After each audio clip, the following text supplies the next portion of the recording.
Bagaimana sebuah inovasi kompetisi itu menjadi pendorong utama mewujudkan inovasi korporat. Tentu bukan kami nanti yang akan bicara atau yang banyak sharing, tentu dari para panel speaker yang sudah tadi disebut oleh Mas Indra. Ada Bu Ira, ada Pak Demo, kalau saya suka manggilnya Pak Demo. Ya, dan sebelum saya panggil beliau-beliau, izinkan saya mengantarkan atau memberikan dudukan bahwa bagaimana nanti kita akan menjalani talk show ini, gitu ya. Seperti yang kita tahu bahwa inovasi itu kunci sukses setiap perusahaan.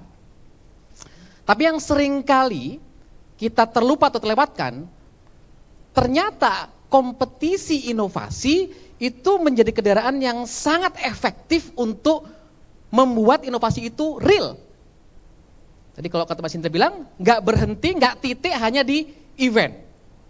Nggak titik hanya di ajang apa ya euforianya, panggungnya, atau mungkin hadiah-hadiahnya. Karena sejujurnya atau yang paling esensi dari kompetisi inovasi di perusahaan itu ada dua hal. Satu di aspek culture, budaya, dan dua di aspek business impact. Kalau kompetisi inovasi itu berhenti hanya di ajang, maka ya sebenarnya success rate-nya atau esensi dari apa yang ingin dicapai juga belum tercapai. Maka nanti dua pembicara yang sudah kita hadirkan, nanti saya akan undang, nanti itu akan tadi cerita apa yang terjadi di balik layar. Kita tahu inovasi di korporasi tidak akan semudah inovasi mungkin seperti startup. Kita tahu di korporasi ada begitu banyak hal yang menjadi mungkin itu bottleneck, yang menjadi kemudian hal-hal yang menghalangi supaya akhirnya berujung pada inovasi yang benar-benar memberikan dampak yang signifikan bagi perusahaan. Oleh karena itu, nanti kita akan jalankan talk show ini, diawali saya nanti akan undang dua panel speaker kita, dan beliau-beliau nanti akan sharing dulu secara singkat, sebelum nanti saya akan memoderatori bagaimana hal-hal kunci yang kita bisa ambil sebagai learning insight dari beliau-beliau. Nah, saya udah gak sabar ya, pengen denger langsung dari beliau, apa sih kunci suksesnya, apa mungkin yang jadi loophole-nya ya, yang jadi lubang-lubang atau jebakan Batman-nya gitu ya. Karena sekali lagi ini bukan pekerjaan yang mudah, saya yakin beliau-beliau bisa akan memberikan kita learning insight yang luar biasa, yang bisa memberikan kita gambaran yang konkret, oh seperti itu toh, seharusnya kita mengelola kompetisi inovasi di perusahaan, yang berujung pada satu, culture-nya dan juga bisnis impact. Untuk itu, tanpa panjang lebar, izinkan saya mengundang, yang pertama tadi sudah disebut oleh Mas Indra, Bapak Stefanus Demo Wawin sebagai Director dan Digital Center of Excellence PT Indo Tambang Raya Megah. Berikan aplaus yang meriah kepada Bapak. Bapak, disini. Monggo Pak Demo. Alhamdulillah. Yang kedua, tadi sudah disinggung oleh Mas Indra, atau oleh Mas Tom tadi ya, yang paling cantik di antara yang cantik. Wow, gitu ya. Ini kode-kode mau minta ditraktir sama Bu Ira gitu ya. Karena saya sama beliau sama-sama hobi kuliner gitu ya. Kita undang ke atas panggung Bapak Ira Puspadewi sebagai Ibu Ira Puspadewi sebagai CEO ASDP Indonesian Ferry untuk naik ke panggung bersama kita semua. Monggo Ibu Ira.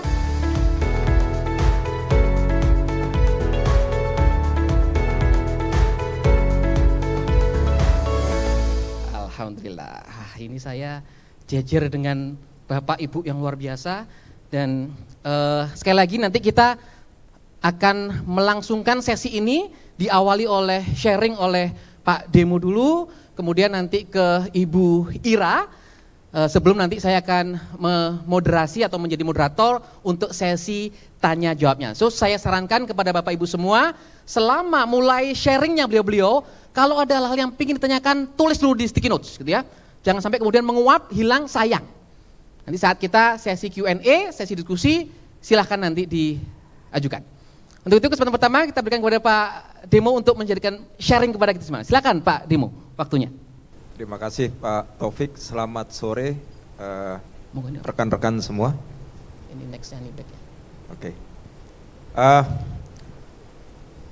Jadi mungkin saya mulai dengan perkenalan sedikit profil perusahaan ya, karena kalau nggak tahu situasi yang kita hadapi akan sulit nanti mencerna apa yang menjadi challenge dari inovasi kita. Jadi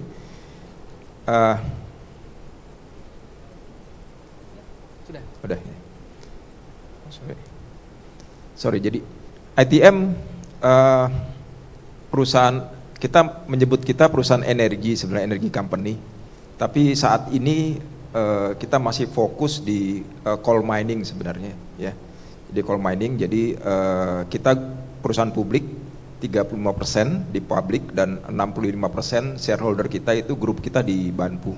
Nah, dalam konteks inovasi saya mungkin bisa share juga apa yang kita lakukan di grup, bukan sekedar yang hanya di Indonesia, supaya exposure kita menjadi lebih besar gitu ya. Ini milestone kita, jadi kita establish di tahun 87, jadi cukup lama ya, tapi kita mulai serius sebetulnya dalam konteks inovasi itu di tahun 2005 sih sebenarnya ya, 2005 ketika grup kita di Banpu tadi mengakuisisi ITM sebenarnya di situ ya.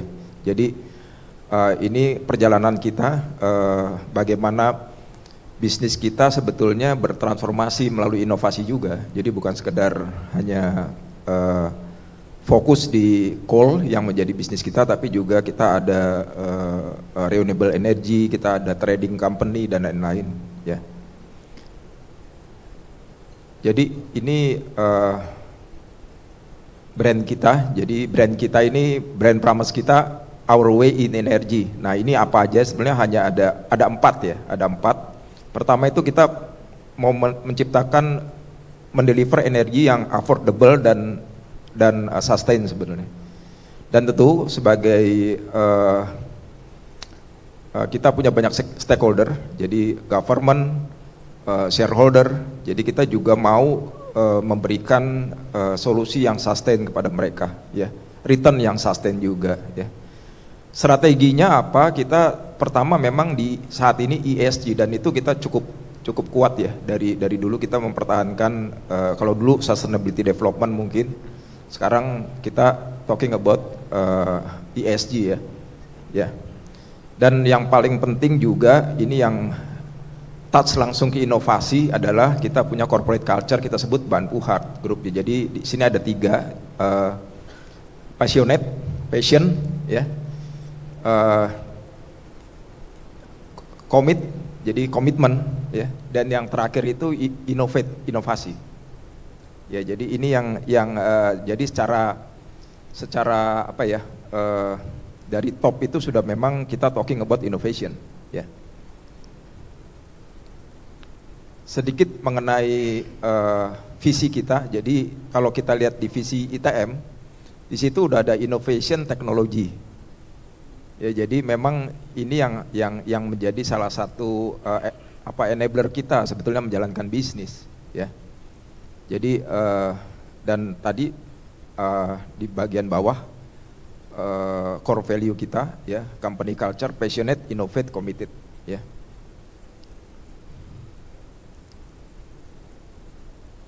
Salah satu kelebihan ITM dibanding other company, memang ini kita punya premium produk, yang artinya marketnya juga cukup luas ya.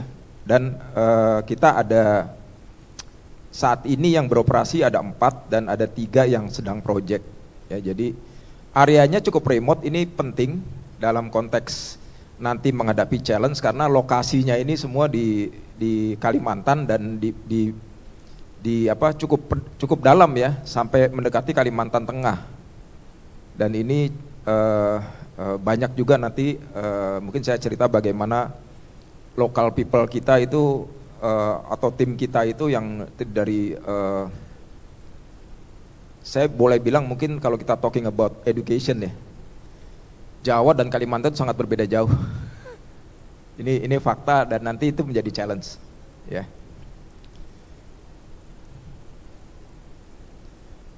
Ini beberapa inisiatif kita yang sifatnya juga cukup berani dan breakthrough sebetulnya, karena Misalkan kita satu-satunya company yang punya solar power plant di Kalimantan. Saat ini kapasitasnya sudah mencapai 5 megawatt, ya. Mungkin yang terbesar, ya. Ini salah satunya, ya. Kita juga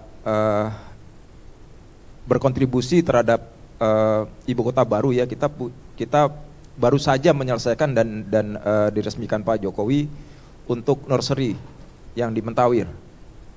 Jadi pemerintah Indonesia ini membuat banyak nursery, ya. Di Jawa juga ada beberapa, dan yang di ibu kota itu kita yang bikin, ya.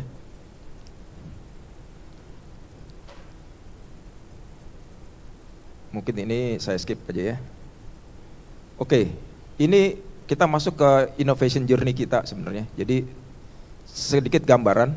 Jadi komitmen dari visi, ya, dan culture kita tentunya harus juga dilakukan, dibentuk organisasinya.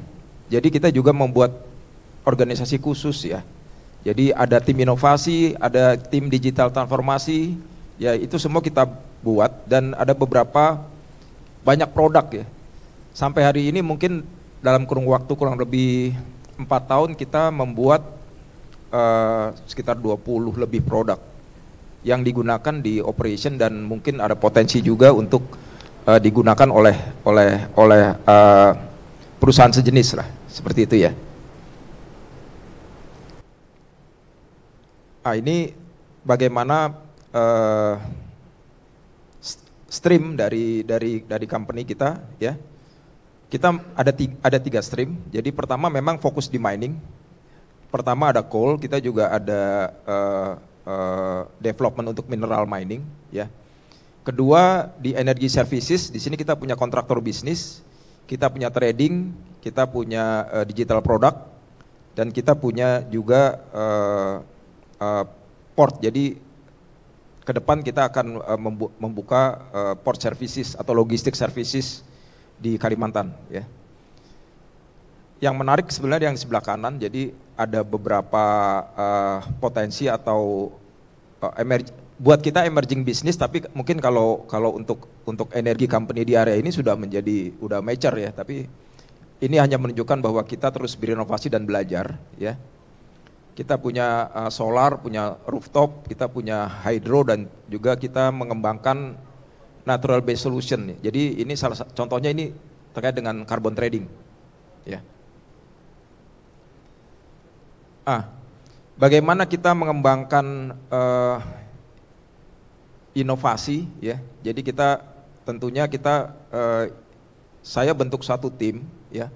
Tim ini adalah tim, kita sebutnya Innovation Committee.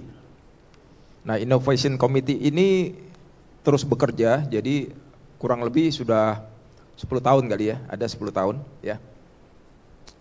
Akhirnya kita mendapatkan satu format, ya, di mana format itu apa aja sih yang perlu kita kembangkan. Nah, ini kita singkatnya ACCEPT, ya. Jadi di sini ada agile, kita perlu kreatif, jadi bukan sekedar inovasi itu kalau ada untuk problem solving, tapi sudah baik pun tetap harus ditingkatkan, gitu, ya. Dengan critical thinking tentunya, ya, kita bermain di data dan lain-lain, ya. Dan pada akhirnya kita juga perlu komunikasi yang efektif. Nah, ini penting. Kalau lihat tadi sebaran operasional kita yang sangat luas, kita ada kurang lebih 2.700 employee itu yang employee kita, ya. Kalau dengan kontraktor mungkin di atas 10.000. Ya, dan bagaimana kita menggerakkan inovasi sampai ke level operation itu memang luar biasa effortnya. Jadi effective communication ini penting, sangat penting, ya. Dan tentunya leadership. Jadi bagaimana kita meng-create leader-leader dari berbagai level, ya, dari even dari presiden director sampai ke supervisor yang ada di operation itu juga penting. Dan bagaimana kita mengembangkan atau memberikan kompetensi teknologi sebetulnya, ya. Kalau sekarang istilahnya mungkin digital literasi lah, ya, di area masing-masing, banyak area, ya. Jadi kalau di mining itu agak unik karena secara solusi sebetulnya nice market, ya. Jadi nggak banyak yang sangat sulit. Jadi kita sudah bertemu berbagai startup dan akselerator ya, even yang world class gitu, kita tanya, apakah Anda punya solusi di energi atau di mining itu? Wah, sangat langka. Kadang kalau kita menunjukkan produk-produk kita, mereka bilang, oh Anda sebetulnya leader. Jadi nggak perlu nanya kita gitu ya. Jadi itu yang menarik ya. Seperti itu ya. Jadi ini juga kita kembangkan terus ya. Sekedar contoh aktivitasnya. Jadi apa aja sih? Di sini ada juga. Jadi contohnya kalau misalkan kita membuat suatu kompetisi yang tahunan ya, director level kita akan sampai visit ke lokasi untuk melihat apa aja yang mereka lakukan. Jadi ada aktivitasnya, banyak aktivitasnya ya. Jadi melihat langsung, terlibat langsung ya, dan ada juga tingkatan-tingkatan untuk conventionnya atau jadi inovasi ini buat kita bukan sekedar event tapi suatu program. Ya, program di mana terstruktur, komprehensif. Bagaimana create champion, bagaimana membuat change manajemennya, bagaimana mengedukasinya, dan lain-lain lah, banyak hal ya. Nanti bisa ditanyakan.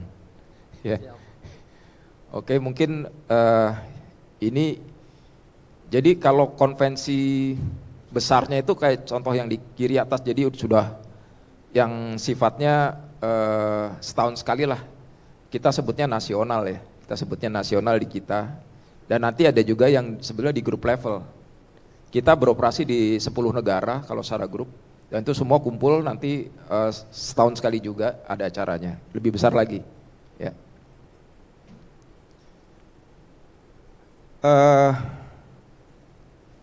Selain di dalam perusahaan, kita juga kadang-kadang test case ya, mengirim tim kita untuk kita jago kandang nggak sih gitu ya. Ya, jadi kita kirim juga dan syukur ya. Ternyata tim-tim yang kita kirim ini juga ternyata memang mereka punya kualitas lah. Kalau saya bilang kualitas saja ya.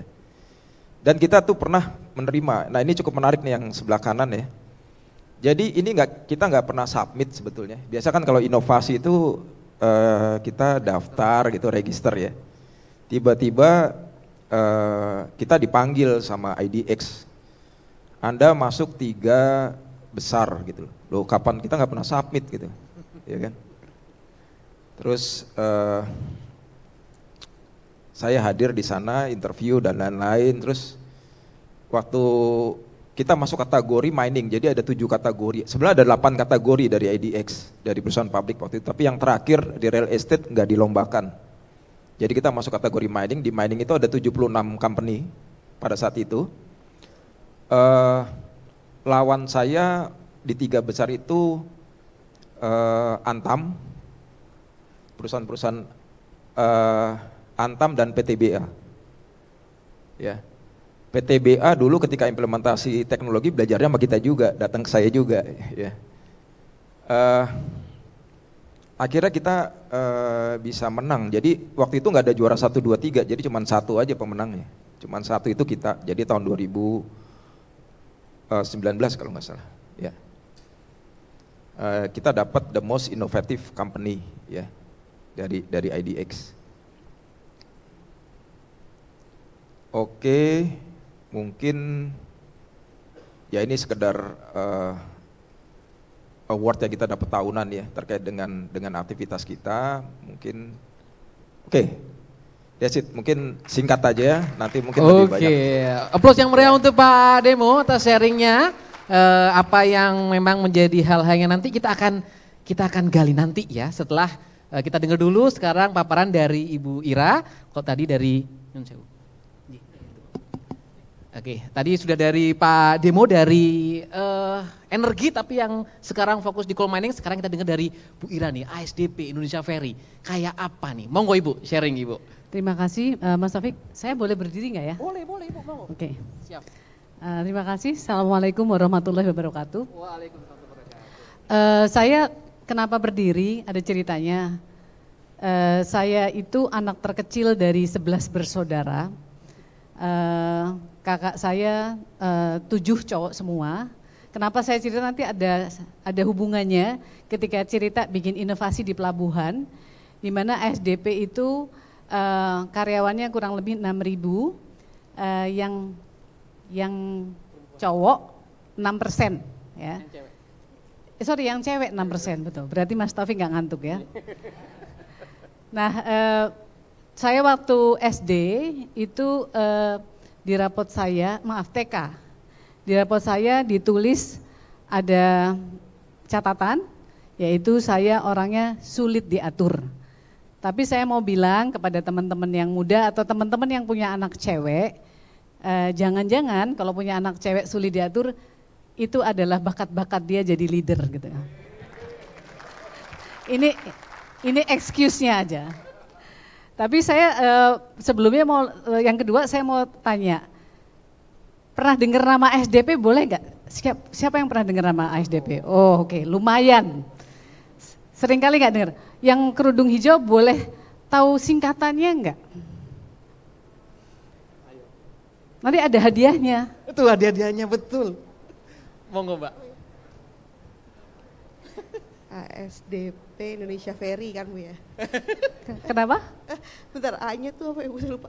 Kebetulan saya dulu jadi pernah bekerja di awal tuh customer service tuh bantu rekrutmennya ASDP Bu. Oh gitu, tapi karena itu nggak apa-apa dikasih hadiah, ada buku transformasi kami, boleh diberikan. Sudah berani. Nanti sama Mbak Eka ya.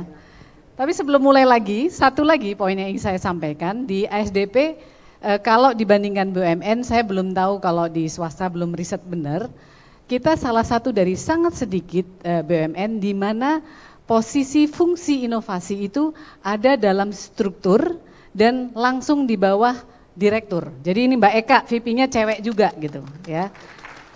Nah, itu yang kami percaya, itu modal lumayan serius karena seringkali inovasi kita ngomongnya adalah ad hoc, seringkali project atau program. Kalau kita inginnya dengan kita menaruh di struktur formal, ini adalah menjadi hal yang inherent dari day to day operations kita. Jadi bukan basa-basi karena Mbak Eka KPI-nya jelas banget gitu. Nggak bisa cuman hanya awareness, nggak bisa. Tapi really promoting innovative acts di dalam corporations. Next. Saya pegang sendiri ya. Saya tuh biasanya voice comment, bilangnya next langsung jalan, bukan komen sendiri pakai tangan. Ini saya sedikit cerita, sedikit latar belakang bukan apa-apa, karena saya orang yang sebelum masuk ASDP juga nggak tahu apa ASDP itu. Dari ketika saya ditunjuk ASDP, saya baru Google, ini sebenarnya apa. Tapi kalau pelabuhannya ternyata ASDP lumayan dikenal, terutama Merak Bakaheni. Dan biasanya kalau bahasa Inggrisnya bukan famous, tapi infamous. Infamous karena macetnya luar biasa kalau lebaran. Di tahun 2012 kita pernah macetnya sampai 26 km di Merak. Nah itu kemudian kenapa saya cerita lagi, itu latar belakang yang membuat saya maksa digital is a must. Karena selama ini kalau di ASDP sebelum tahun 2018, saya masuk di akhir 2017, kalau lebaran orang ASDP itu modanya adalah posko besar-besaran, enggak tidur berhari-hari, dan ketika selesai menurut kita bahagianya tuh kalau lebaran enggak ada chaos. Padahal potensi chaosnya luar biasa, gimana macet 26 km dan itu every single year selama 40 sekian tahun ASDP modanya sama. Karena kita tidak pernah memperkirakan di mana demand diprojekkan oleh sistem dan diatur, dimatchkan dengan kapasitas di pelabuhan. Ini kenal lebih lagi ASDP itu kalau teman-teman belum tahu, enaknya manggilnya kakak-kakak sih Mas Taufik. Kalau kakak tuh saya juga gini, ke toko gitu panggilnya kakak, gitu, wah boleh ya, pinter aja itu brandingnya si toko. Tapi saya ingin cerita bahwa di ASDP itu kalau kakak-kakak belum tahu, kita itu tidak hanya mengelola pelabuhan, tapi kita juga memiliki kapal. Kalau Pelni, ini sama-sama BUMN-nya, mengelola kapal, kalau Pelindo mengelola pelabuhan, ASDP dua-duanya. Jadi kita sudah melakukan riset, ternyata BUMN Indonesia ini 100% milik pemerintah adalah BUMN, adalah perusahaan ferry yang punya kapal paling banyak di dunia juga. Kita kapalnya sekarang 226, ternyata jumlah kapal juga terbesar. Nah, kompleksnya luar biasa, tapi nanti cerita dikit. Antara lain di Merak Bakaheni itu bayangkan kita mau digitalisasi, sementara kurang lebih jumlah saya mau ngomongnya apa ya, people in underground economy alias preman ya, itu ada 700 orang di Merak Bakaheni itu. Di Bakaheni ada 400-an. Bagaimana kita bisa ngubah orang-orang itu untuk coba ikutan sama-sama kita tarik ke era baru yaitu digital. Kompleksitasnya luar biasa. Kebetulan partner kami sama dengan KAI untuk mendigitalkan. Kalau KAI orang datang nggak punya tiket suruh balik bisa. Kalau ASDP truk tronton yang panjangnya berapa? 10 meter? Enggak sih, 4 meter suruh balik gimana caranya kalau dia nggak punya tiket. Itu masif sekali. Kalau kami bilang itu social engineering yang luar biasa berat dan sangat berisiko. Nah ini beberapa hal di mana presence-nya ASDP. Kalau teman-teman juga kelak punya nyebrang, kita ada di Bakaheni sekarang sudah ada terminal eksekutif di Merak Bakaheni. Jadi ini nggak kalah sama Soekarno-Hatta Terminal 3. Kemudian ada juga pelabuhan-pelabuhan di berbagai tempat. Kita ada sekarang berapa pelabuhan? Aku kadang-kadang lost count. 36 pelabuhan di seluruh Indonesia. Dan kalau teman-teman kemarin mengikuti KTT ASEAN di Labuan Bajo, Hotel Meru Orah yang menjadi venue utama itu juga milik ASDP. Jadi ASDP sudah mulai merambah ke integrated industry, nanti cerita yang lain.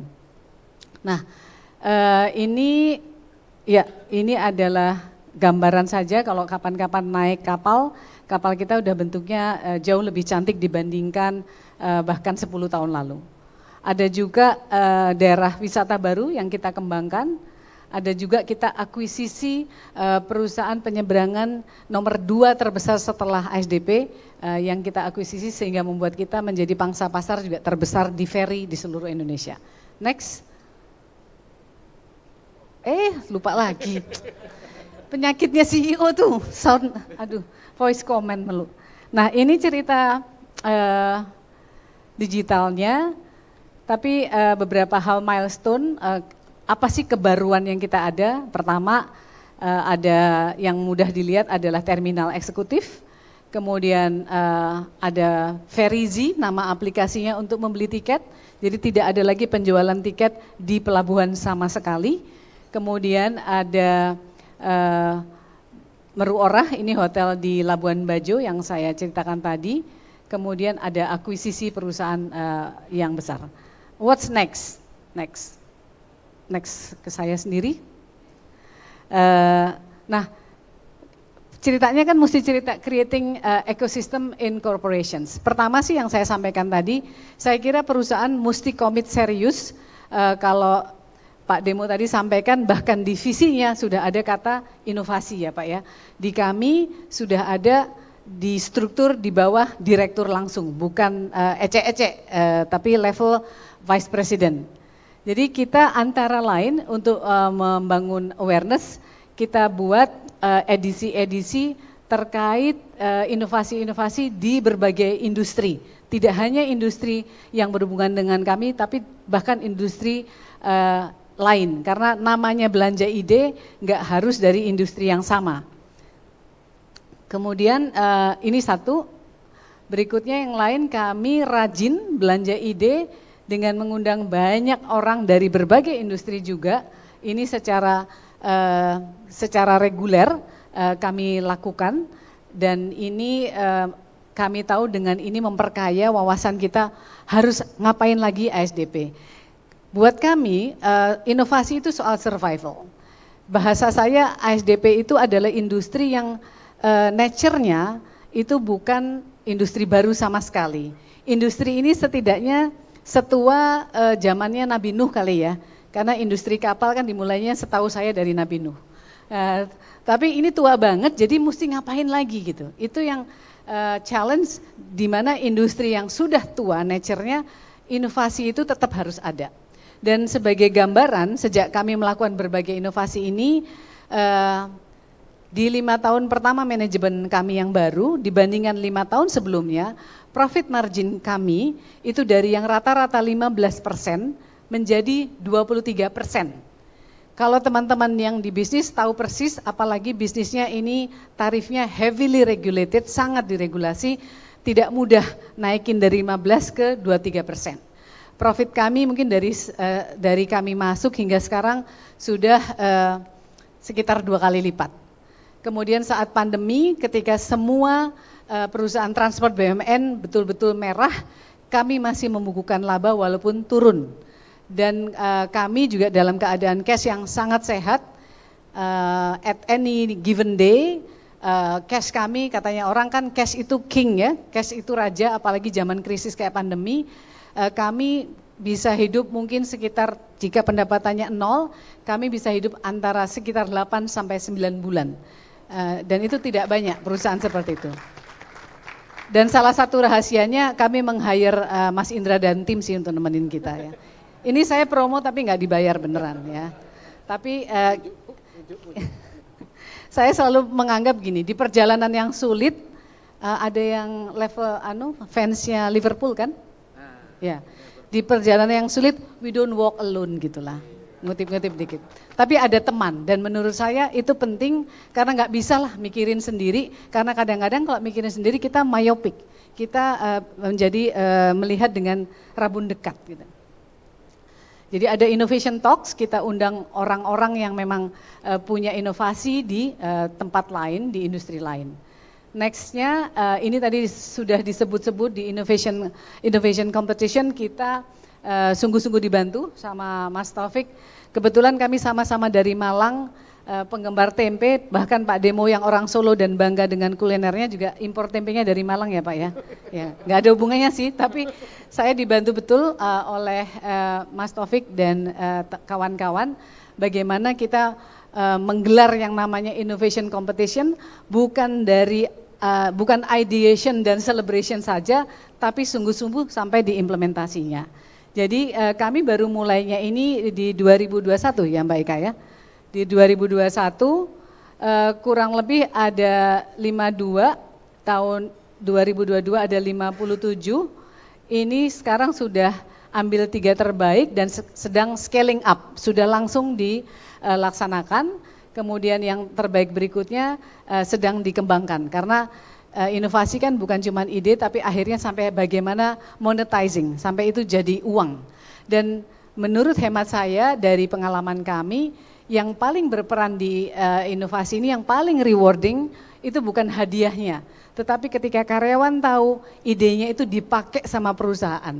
Bahasanya kita sering ngomong ini kayak amal jariyah kalau dalam Islam, sampai dia mati pun nanti amalannya masih dihitung sama Tuhan, sakingnya atau bahasa Inggrisnya perpetual deeds ya, kebaikan yang selalu ditumbuhkan, dan itu reward terbesar bagi teman-teman yang berinovasi dan diimplementasikan. Jadi saya kira kalau ditanya 2 hal saja yang paling kunci menurut hemat saya, harus secara formal ada fungsi inovasi yang cukup tinggi untuk dihormati orang gitu.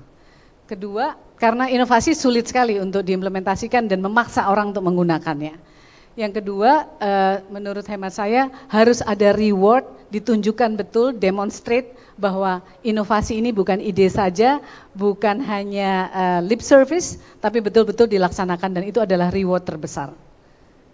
Next, ini beberapa hal yang sudah jadi ya Mbak Eka ya. Ada ini khas antara lain efisiensi BBM. Ini buat kami penting sekali karena mungkin kira-kira 40% dari total cost kami adalah di BBM. Kemudian ada monitoring, inspeksi dan untuk mengakses layanan kapal dan di pelabuhan secara digital, secara sistem, secara remote. Kemudian tentu kita melakukan riset-riset di bawah Direktur Perencanaan. Next. Masih aja kebiasaan. Sebentar. Nah, saya ingin sedikit mengingatkan pada level individu, kalau boleh mengingatkan karyawan kita, saya ingin cerita bahwa ternyata kalau kita berkedip, itu kecepatannya kurang lebih nama satuannya 100 milisecond. Tapi kalau kita berpikir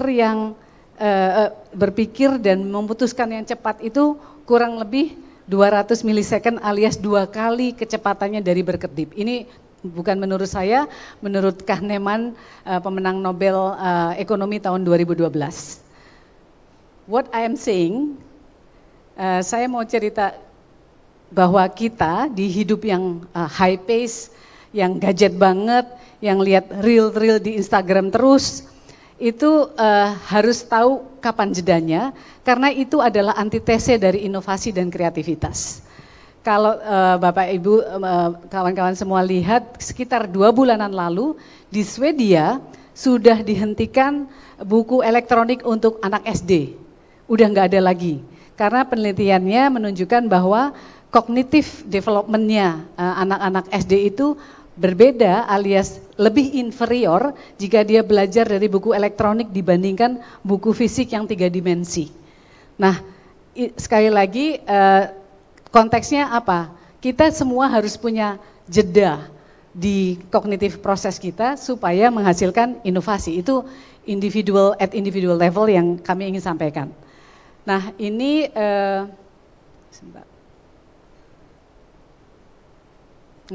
Kahneman, ini slide saya terakhir. Kahneman ini menyebutnya dengan sistem 1 dan sistem 2.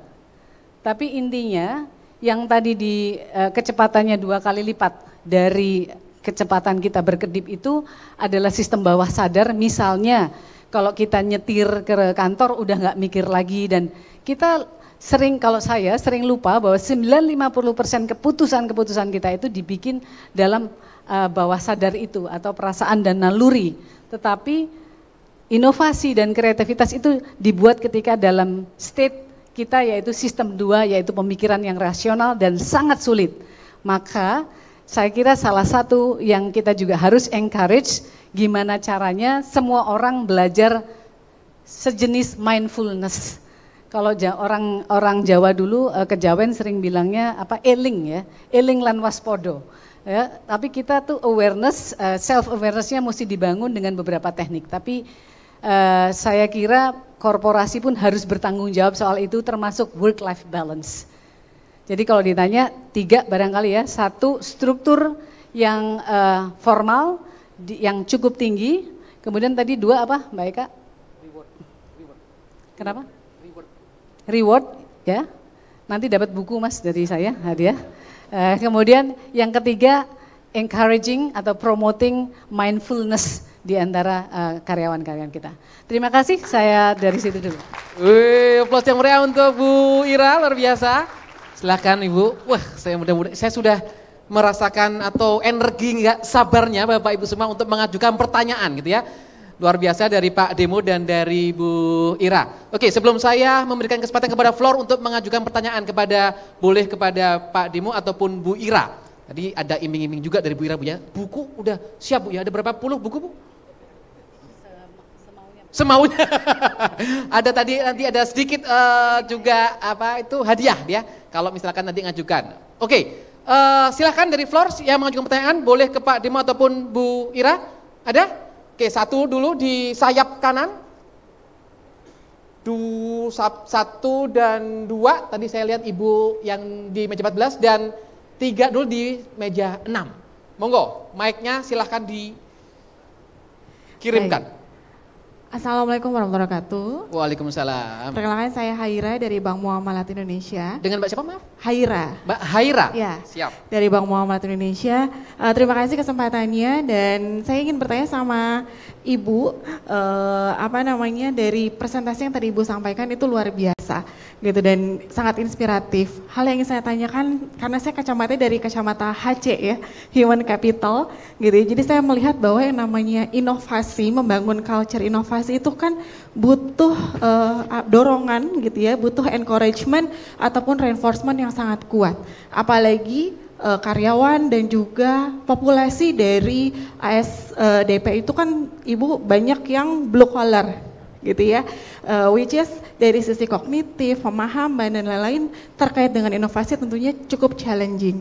Nah, dari Ibu dan tim gitu ya di company, apa yang dilakukan sehingga inovasi dari culture inovasi ini bisa nyampe ke para populasi yang quote and quote adalah blue collar gitu. Itu aja sih pertanyaan dari saya. Terima kasih. Baik, terima kasih kepada Mbak Haira. Kita tabung dulu ya. Nanti jawabnya langsung kita sesuaikan dengan yang dituju. Yang kedua tadi boleh? Ibu yang di meja 14. Nama dan dari perusahaan mana? Bismillahirrahmanirrahim. Assalamualaikum warahmatullahi wabarakatuh. Selamat sore, salam sejahtera bagi kita semuanya. Perkenalkan, nama saya Mita dari BPJS Kesehatan. Langsung saja mungkin Ibu pertama kepada Pak Demo dulu ya Pak ya. Pertanyaan saya juga banyak, nggak apa-apa ya Pak ya, Pak Taufik ya. Pertama dengan Pak Demo, agak kurios tadi Bapak sudah menyampaikan salah satu pencapaian dari ITM bahwa mencapai the most inovatif company mining company ya Pak ya. Kalau boleh bisa sharing ke kita kira-kira apa sih yang menjadi indikator sehingga mungkin ITM menjadi the most inovatif mining company dan apa strategi organisasi atau company Bapak untuk mencapai indikator-indikator tersebut. Kemudian yang kedua mungkin kepada kedua narasumber kita, kepada Pak Demo dan Bu Ira, tadi saya lihat juga ada perbedaan pendekatan structure dalam dalam mengembangkan company innovation. Kalau Ibu tadi formal ya Bu ya, kalau Pak Demo tadi sepertinya lebih kepada, saya nggak tahu, saya nangkapnya kok kayak ad hoc, tapi mohon dikoreksi ya Pak ya jika memang salah kan gitu. Dan di kami sendiri sebenarnya di BPJS Kesehatan kita pendekatan kita sama Bu formal. Jadi ada semacam deputi khusus untuk manajemen inovasi itu sendiri. Nah, cuman terus terang ini masih menjadi tanda tanya bagi kami apakah pendekatan formal itu efektif atau tidak gitu kan. Jadi sampai sekarang masih menjadi tanda tanya. Oleh sebab itu mungkin kami izinkan saya sekarang menggali nih dari sisi yang mungkin sepertinya ad hoc tadi dengan yang formal ini, perbedaan peran dari masing-masing structure ini seperti apa. Itu yang kedua. Yang terakhir ini mungkin BPJS Kesehatan itu kebetulan saya di bidang manajemen inovasi dan pengembangan BPJS Kesehatan. Setiap tahun itu kita melahirkan ribuan ide, ada sekitar 1000 ide dan ada ratusan inovasi. Dan kita mulai event inovasi itu sejak tahun 2018. Terus terang ada kekhawatiran kesininya tuh agak menurun gitu ya dari sisi jumlah kan gitu. Tapi kadang-kadang ada semacam optimisme bahwa katanya banyak ide dan inovasi itu bukan menjadi satu indikator bahwa sebuah organisasi itu benar-benar inovatif. Nah itu jadi kalau mungkin kepada bapak-bapak ini kan orang-orang expert, kalau seandainya berada di posisi seperti kami yang harus mengelola ide ribuan, inovasi ratusan, itu seperti apa baiknya yang harus, karena terus terang kecenderungan juga kadang kita lihat karena kita punya banyak jejaring ya di seluruh Indonesia, sampai ke kabupaten ya, office kita sampai di tingkat kabupaten kan gitu. Jadi sebenarnya inovasinya tuh hampir mirip-mirip kan begitu ya. Jadi nah bagaimana mengelaborasi berbagai macam gitu ya, itu menjadi tantangan. Mungkin Bapak dan Ibu sebagai mungkin yang punya pengalaman banyak dalam mengelola inovasi di company-nya mungkin punya masukan kepada kami, tentunya mungkin bisa menjadi benchmarking bagi kami juga. Demikian, terima kasih. Assalamualaikum warahmatullahi wabarakatuh. Waalaikumsalam warahmatullahi wabarakatuh. Terima kasih Mbak Nita ya tadi ya, Mbak Nita dari Kita. Baik, terima kasih. Satu lagi dari meja 6. Selamat sore, nama saya Adi, saya dari Mattel Indonesia. Jadi kami kebetulan perusahaan yang membuat Barbie and Hot Wheels. Cukup berbeda ketika saya mendengar cerita. Saya kebetulan udah nonton di YouTube-nya ya, ada Ibu Dewi di video tersebut dan pas saya lihat, oh ini ibu yang di YouTube kemarin gitu ya. Cukup menarik ceritanya dan sangat-sangat menggugah kami, saya pribadi untuk melakukan penerapan idea innovations. Di tempat kami pabrik yang isinya cukup banyak orangnya Bu dan Bapak, dan kami cukup banyak melakukan kegiatan improvement sebenarnya. Mungkin setahun itu sekitar 2.000 kegiatan kita lakukan, karena memang orangnya cukup banyak. Nah, yang kami mau lakukan adalah pendekatan untuk melakukan inovasi sebenarnya. Problem kami, produk kami itu cukup cepat bergeraknya, karena mainan anak-anak, begitu keluar produk baru 2 bulan, 3 bulan udah berubah lagi. Jadi ketika kita menciptakan inovasi, itu udah nggak related sama produk yang akan kita buat. Pertanyaan saya adalah bagaimana mengeksekusi ide dengan cepat untuk bisa menjadi innovation yang bisa terimplementasi di tempat kerja kita. Gimana dengan cepatnya gitu, karena idenya cukup banyak kebetulan, tapi kemudian melayang gitu loh Bu, karena terlalu menjadi konsep terlalu lama gitu. Itu saja dari saya, terima kasih. Baik, terima kasih Pak Adi. Sekali lagi plus yang meriah untuk para hadirin yang sudah bertanya. Monggo, tadi pertanyaan pertama dari Bu Haira, Bang Muamalat tadi ya, ditujukan kepada Ibu Ira. Ada saya, ada Pak Demo. Ya, nanti ada yang kedua Pak Demo juga.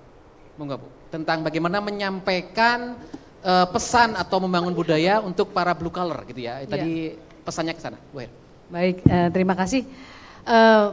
Interesting question karena kita blue collar-nya lumayan banyak ya. Tetapi gini, ada 2 hal yang saya bedakan. Yang pertama, kalau ide inovasi memang harus diakui most likely tidak datang dari blue collar.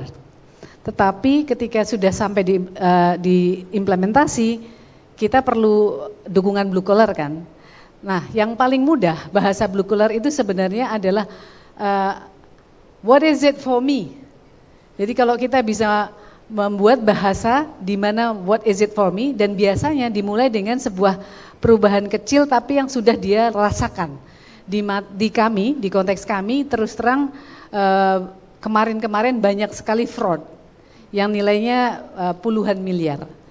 Tetapi kemudian ketika kita digitalisasi langsung terasa, bottom line kita langsung naik pesat. Kami tahun lalu bisa naikkan gaji orang hari gini ya 40% on average. Luar biasa. Jadi kita bilangnya mudah gitu, Mbak Haira. Kita bilangnya gini, kita baru berubah sekali aja nih ngomong digital, hasilnya udah dirasain kan? Bantuin kita ya untuk ngubah lagi, untuk tidak anti terhadap perubahan, karena perubahan sudah nunjukin loh it's good for you. Jadi kalau boleh saya kira kita harus bisa menerjemahkan ke bahasa yang termudah bagi mereka dan langsung interestnya tercapai gitu. Walaupun nggak semua ya, digitalisasi banyak juga kita sistemnya ada orang sampai meng-hire ahli IT untuk menghack sistem kami juga ada. Tapi ya selalu kalau kelompok dajjal ya udah tinggalin aja ya, kita tenggelamkan saja. Tetapi saya kira kemampuan kita menerjemahkan ke bahasa yang mereka pahami. Oke, itu. Jadi tadi ya satu pesan kunci bagaimana kita membuat pesan itu sangat konkret bisa dirasakan, Bu. Jadi kalau memang itu masih menjadi bahasa yang nggak mudah dimengerti ya tentu ya bahasa langit kalau kata Bu Ira ya mungkin jadi nggak mudah untuk bisa dirasakan langsung bagaimana korelasi antara inovasi kepada real yang mereka bisa rasakan. Itu Bu Ira ya. Baik, makasih mudah-mudahan menjawab. Tadi ke Bu Ira pertanyaannya. Terima kasih banyak Ibu Siap, Ira. terima kasih. Baik, terima kasih banyak. Oke, ke pertanyaan kedua tadi dari BPJS Kesehatan Ibu Wita. Betul ya, pertama kepada Pak Demo tentang tadi sudah disampaikan sempat dapat award Bapak, apa sih indikatornya? Itu pertanyaan pertama. Monggo direspon dulu. Ya. Jadi ceritanya waktu interview gitu ya di depan 3 orang pakar di IDX. Jadi saya juga deg-degan sih sebenarnya, jujur aja ya, karena kita nggak submit tiba-tiba diundang. Tiba-tiba waktunya. Tapi kita punya prinsip pada saat itu kita sudah melakukan digital transformasi, ada 3 area yang kita sasar dan itu holistik ya. Jadi pertama bisnis tentunya, ya. Seberapa besar manfaat bisnis yang didapatkan dari inovasi itu pasti. Kedua kita talking about teknologi atau perbaikan proses lah, ya. Terakhir bagaimana kita bisa mentransformasi people-nya sebenarnya. Nah, tiga area itu yang coba kita paparkan di depan Dewan Juri pada saat itu, ya. Tapi memang pertanyaan pamungkasnya terakhir dari ahli bisnisnya itu sendiri, berapa persen kita bisa melakukan cost efficiency lah pada saat itu, karena kita masih talking about cost ya. Kita jawab 2-3% dari kurang lebih pada saat itu ya, pada saat itu terjadi $1 miliar. Jadi cost saving kita waktu itu $30 juta. Ya. Faktanya ketika di akhir tahun kita kalkulasi lebih, kita mencapai $35 juta. Dan itu reconcile bener di finance ya, artinya bukan cuma sekedar ini ya. Itu pertama, sepertinya itu jadi penentu kalau menurut saya. Jadi penentu. Kedua, bagaimana kita men-streamline proses. Dan di mining sendiri itu kan sebenarnya mungkin sama seperti Bu Ira. Mungkin lebih jadul kali ya.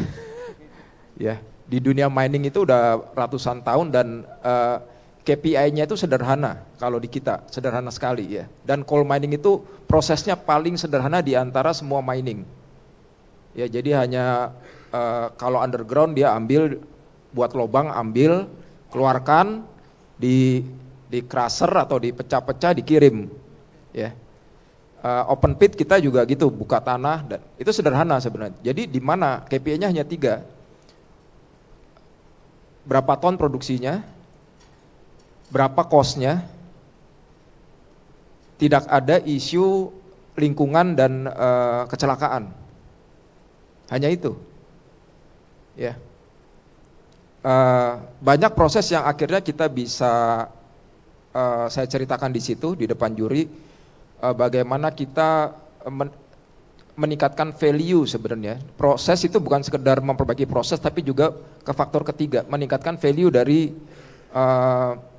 employee yang tadinya, misalkan contoh sederhana ya, ada satu orang kita, ini orang lokal lah ya, orang Dayak lah gitu ya. Pendidikannya mungkin hanya STM. Setiap hari dia tuh harus jalan di hauling road kita, jadi pengangkutan batu bara kita itu, kita punya jalan panjangnya 100 km lebih, menghubungkan Kaltim dan Kalteng, dan jalan kita paling besar dan paling bagus mungkin sekarang, ya, hauling road itu ya. Dia harus rutin bolak-balik, ya. Terus ketika kita mau melakukan semacam, kita put sensor di truk ya, kita melakukan telemetri gitu ya, terus kita minta orang ya dari tim itu, tim tersebut ya, kasih kita orang untuk melakukan perubahan ini. Biasa kalau kita minta orang itu dikasih yang terbaik atau yang gimana? Jadi kita dikasih orang bukan yang terbaik. Kita educate dia, kita lakukan ya pelatihan, sampai terakhir dia bisa melakukan analisis dari data yang masuk di sistem yang kita bangun. Nah itu masuk ke, nah itu kami ceritakan semua sebenarnya ya, proses itu. Jadi sebetulnya balik lagi, proses tidak mengkhianati hasil. Ya, yang terberat di situ sebenarnya. Ya. Membuat sistem itu mudah, kita bisa investasi selesai, tapi merubah people-nya itu sulit, dan menurut saya itu juga menjadi penilaian tersendiri sih, karena kita berhasil mentransform. Itu hanya salah satu contoh, yang masih banyak contoh yang lain. Kurang lebih itu. Jadi bisnis di people-nya yang paling prosesnya. Iya. Oke, terima kasih Pak. Tepuk tangan mulia dari penjelasan Pak Dimo tadi, 3 hal indikatornya. Bisnis tentu Bu Wita jadi highlight, kemudian proses serta people gitu ya, semuanya dimensi itu kemudian memang diceritakan sehingga ITM dapat award ya, walaupun nggak pernah submit tiba-tiba diundang. Ini Iya, mau datang ya bingung, nggak datang ya eman-eman, apa eman-eman itu sayang gitu ya.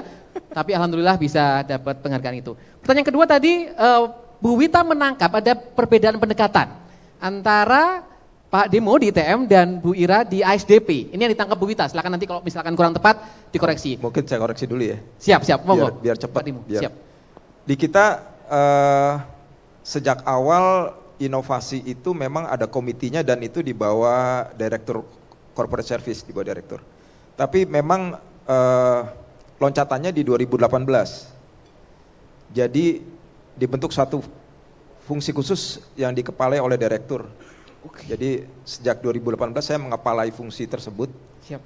Dan semenjak itu memang lebih boost. Siap. Ya. Siap. Jadi konfirmasi tadi bukan ad hoc yang di ITM, justru malah sekarang di semenjak 2018 ya Pak Demo ya, langsung diketuai oleh Direktur. Sama-sama berarti antara SDP dan ITM ada fungsi terstruktur yang itu punya power yang luar biasa. Dan setelah terstruktur akselerasinya langsung kerasa ya Pak ya? Ya. Itu yang menarik kan Pak, dari komite berarti kan kolektif Siap. menjadi power yang tinggi, beda kan? Siap. Aplaus yang meriah untuk Pak Demo dan Bu Ira. Dan saya tahu betul itu. Dan saya lihat di sini hadir juga ya para punggawa-punggawa inovasi baik di ITM, ada Pak Agung, Pak Andri, di Bu Eka juga. Ini beliau-beliau ini para pejuang inovasi di perusahaan masing-masing yang menunjukkan bahwa memang harus dikelola Bu, supaya inovasi itu berujung pada impact. Pertanyaan ketiga tadi masih Bu Wita mengenai bagaimana cara boleh mengklarifikasi ya, terkait gimana, dengan Bu struktur Wita? tadi ya, berarti dua-duanya kan formal ya Bapak, Pak Demo dan Bu Ira. Nah, kemudian perannya, apakah fungsi ini berperan untuk melahirkan inovasi atau mereka ini sebenarnya hanya semacam jangkar aja Bu gitu Pak? Artinya inovasi itu bisa lahir dari divisi manapun ya. Apakah memang seperti itu perannya atau mereka ini yang justru memang kayak dapurnya inovasi itu dari situ kan, sementara yang lain kalau mau bikin inovasi harus lewat dapur itu dulu lah begitu, atau seperti apa sifatnya, hanya mengetahui dan seperti apa prosesnya, mungkin seperti itu. Siap, terima kasih. Saya kira pertanyaan barusan nyambung ke pertanyaan ketiga ya, bagaimana cara mengelola dari yang banyak itu. Monggo Bu Ira atau Pak Demo dulu. Fungsinya enabler dan fasilitator. Kami menurut hemat kami di konteks kami, kalau hanya satu bagian yang mulak-balik cari inovasi terlalu restriktif ya. Rasanya justru mengundang orang untuk berinovasi, bahkan ide yang kasar aja. Inilah salah satu yang kami dibantu sama Mas Taufik dan tim, dari ide aja dulu, nanti dibantuin bagaimana untuk sesuatu yang lebih real. Jadi in short, enabler dan fasilitator. Baik, Pak Demo, ada tambahan? Ya, jadi benar. Jadi memang kalau kita lihat satu landscape perusahaan ya, itu kan pasti ada istilah top down dari satu fungsi, ya. Sudah pasti. Misalkan contoh ya, kita pernah mengalami satu masa di mana procurement kita 1,4 miliar misalkan. Terus CEO saya bilang, coba saving 10% aja, itu udah 140 juta dolar, which is pada saat itu adalah revenue atau EBIT dari ITM. Ya, itu sifatnya top down, jadi semua dilihat ada isu apa, tapi jangan lupa bahwa isu itu bukan hanya di atas, di bawah juga banyak, di operation. Dan kita memfasilitasi semua isu-isu tadi seperti Bu Ira, jadi fasilitator deh. Jadi kita ada satu fungsi ya, kita sebutnya Digital Capability Center. Di situ sebetulnya tempat setiap orang bisa belajar, bisa melihat setiap use case, dan kita buat suatu ekosistem sebenarnya. Nah, ekosistem ini yang membuat teman-teman kita di operation itu bisa datang, bisa berkumpul, bahkan komunitasnya berkembang, ada user grupnya. Jadi mereka sendiri yang pada akhirnya datang ke kita, bisa nggak saya dibantu untuk ini? Nah, ekosistem ini karena jadi kayak akselerator ya, kayak akselerator kalau di startup. Tugas kita mempertemukan problem dan solution. Tugas manajemen nanti dilihat butuh investasi berapa. Jadi semua cepat, semua prosesnya lebih cepat di situ. Ya, decisionnya cepat karena ada director level. Ya, decision cepat, solusinya bisa beragam. Kita pakai konsep design thinking tentunya, di mana ideationnya itu bisa memberikan banyak ide. Di situ salah satu prosesnya jadi muncul. Trennya belakangan memang bahkan kita kewalahan. Kalau dulu awal-awal kita mencari, ayo Anda buat inovasi, sekarang banyak yang datang ke kita, Pak giliran kita kapan dibantu gitu. Nah, nanti akan ada challenge baru lagi di people-nya dengan makin maraknya tren bahwa kita itu udah nggak cukup lagi gitu untuk membantu mereka. Mereka harus membantu diri mereka sendiri at the end. Itu ultimate goal nih. Baik, saya kira terjawab Bu Wita pertanyaan tadi. Sekaligus tadi yang ketiga bahwa bagaimana kemudian ini ada tren gitu ya, tren tentang penurunan jumlah yang mungkin itu juga bisa menjadi hal yang menjadi evaluasi tadi di fungsi terstruktur tadi Bu Wita, yang punya peran kemudian melihat menjadi enabler, kemudian fasilitator dan menjadi akselerator ya Pak Demo, supaya ujung-ujungnya inovasi itu memberikan dampak bisnis secara positif bagi perusahaan. Itu untuk Bu Wita, mudah-mudahan menjawab Bu Wita pertanyaannya. Aplaus yang meriah untuk Pak Demo dan Bu Ira. Kita masuk ke pertanyaan ketiga, Pak Adi dari Mattel.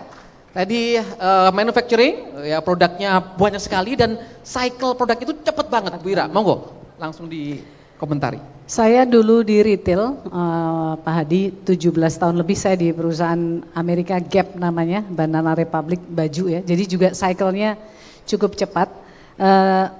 Kalau saya ngelihatnya gini, yang pertama selalu harus ada contoh yang menjadi PR manajemen untuk membuktikan, untuk demonstrate bahwa inovasi ini sesuatu yang positif buat perusahaan dan buat karyawan. Itu satu. Sehingga culture atau belief bahwa change is good for me itu ada. Itu challenge yang tidak mudah sih, karena harus dibikin satu yang memang sukses bener. Berikutnya ya pakai nginjek kaki. Maksudnya pakai kekuasaan aja. Udah instruction, do it. Udah itu. Sesimpel itu. Makasih. Oke, aplaus dari Bu Ira. Ada tip triksnya Pak Adi, kita dengar dari Pak Demo. Pak Demo tapi nginjeknya sambil senyum Mas. Injeknya tetap sambil senyum ya, sambil ya. ngasih keripik tempe gitu ya.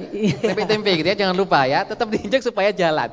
Pak Demo, mungkin ada pandangan? Ya, saya nggak ahli di retail sih. Tapi saya punya referensi juga ya. Tapi ini di bisnis makanan ya, food ya. Retail juga, fast moving good lah ya. Ya, FMCG.